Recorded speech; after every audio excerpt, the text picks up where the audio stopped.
Stamford ব্রিজের নতুন রাজা যেন কোল পালমার।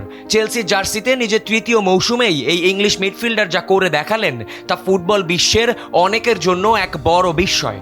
প্রিমিয়ার লিগে উলভারহ্যাম্পটনের বিপক্ষে 3-1 গোলের জয়ে পালমার ছিলেন একাই ত্রাস। মাত্র 38 মিনিটের ঝড়ে তুলে নিলেন ক্যারিয়ারের চতুর্থ হ্যাটট্রিক।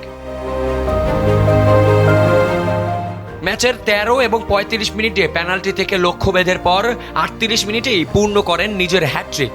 এই জাদুকরী পারফরমেন্সে পালমার এককভাবে ছাড়িয়ে গেছেন চেলসির কিংবদন্তি দিডিয়ার ড্রগবা, ফ্র্যাঙ্ক ল্যাম্পার্ড ও জিমি ফ্লয়েড হ্যাসেলব্যাঙ্কের মতো তারকাদের, যাদের প্রত্যেকেরই ছিল 3টি করে হ্যাটট্রিক।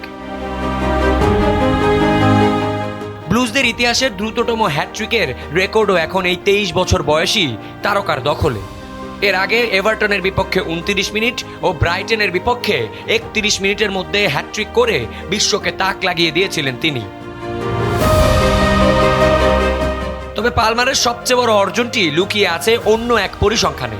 প্রিমিয়ার লিগের দীর্ঘ ইতিহাসে তিনি একমাত্র ফুটবলার যিনি প্রথমার্ধে 3টি হ্যাটট্রিক করার অবিশ্বাস্য কীর্তি গড়েছেন। স্ট্যামফোর্ড ব্রিজের নীল সাম্রাজ্যে পালমার এখন কেবল একজন ফুটবলার নন, বরং এক জীবন্ত ইতিহাস। প্রতি ম্যাচেই নিজের ছায়া ডিঙিয়ে যাওয়ার এই নেশা তাকে নিয়ে যাচ্ছে অনন্য উচ্চতায়, যেখানে রেকর্ড বইয়ের পাতায় পাতায় এখন শুধু কোল পালমারের জয় জয়কার। আবিয়াজ ইরতেসাম, সময়ের আলো।